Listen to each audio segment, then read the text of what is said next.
آزاد ہونے کے بعد حضرت ابراہیم بن ادھم رضی اللہ تعالیٰ عنہ،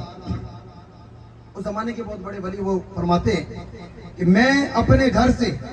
خانہ کعبہ کے حج کے لیے نکلا اور میں نے یہ منت مانی، میں نے منت مانی کہ میں ایسا حج کروں گا، ایسا حج کروں گا کہ اس دھرتی پر آج تک ایسا کسی نے حج نہ کیا۔ اب یہ اپنے گھر سے نکلے اور یہ ارادہ کیا کہ ایک قدم کعبے کی طرف بھروں گا، 2 رکعت نفل نماز پڑھوں گا، ایک قدم بھروں گا اور 2 رکعت نفل نماز، یوں کرتے کرتے ایک قدم 2 رکعت نفل نماز، ایک قدم 2 رکعت نفل نماز، ایک قدم 2 رکعت نفل نماز، ایک قدم 2 رکعت نفل نماز۔ 14.5 سال گزرے، 14.5 سال، 14.5 سال کے بعد جب خانہ کعبہ کے قریب پہنچے، پہلے آپ کو بتا دوں یہ جو کعبہ ہے نا مکہ شریف میں کعبہ،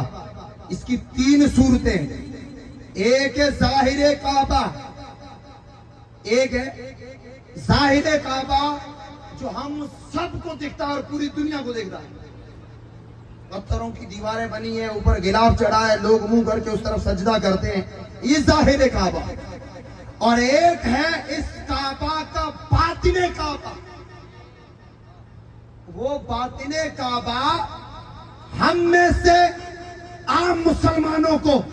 کسی کو نظر نہیں آتا، بلکہ اللہ کے خاص ولیوں کو دکھائی دیتا۔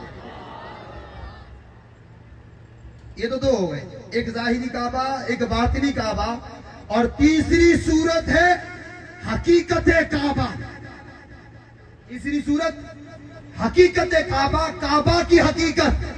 اور اسے صرف اللہ اور اس کا رسول جانتا ہے۔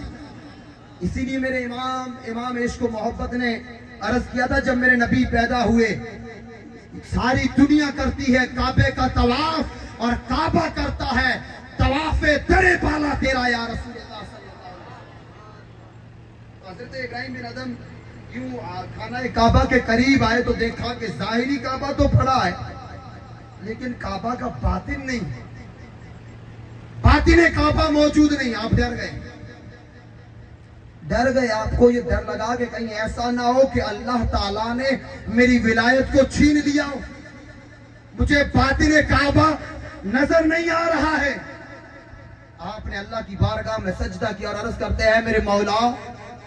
کہیں تو نے مجھے ولایت سے نکال تو نہیں دیا ہے، مجھے باطن کعبہ نظر کیوں نہیں آ رہا ہے؟ آواز آتی ہے، ابراہیم سن،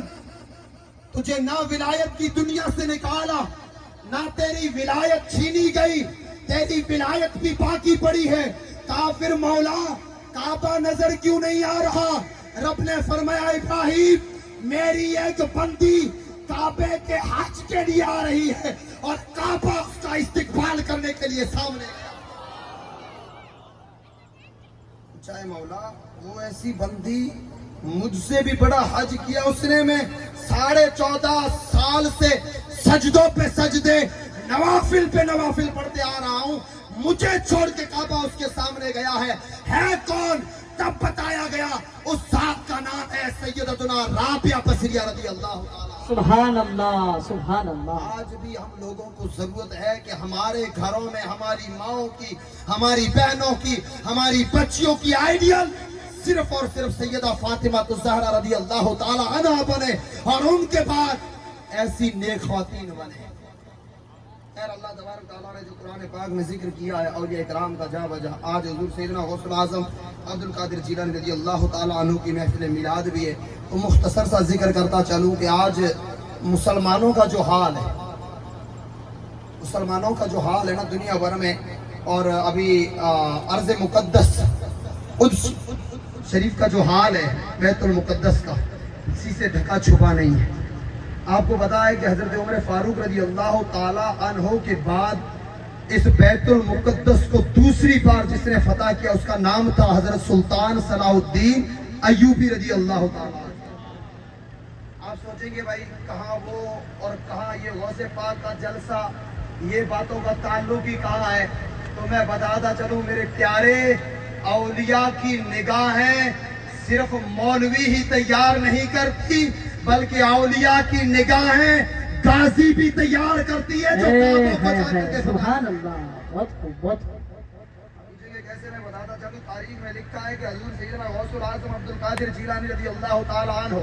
عراق کا ایک ایریا ہے جسے کردستان کہا جاتا ہے، جہاں کرد رہتے ہیں۔ کردستان غوث الاعظم کے زمانے تک اسلام انہوں نے قبول نہ کیا، عیسائی تھے اور تھے بھی بڑے کٹر سخت۔ غوث اعظم وہاں تشریف لے گئے، بڑے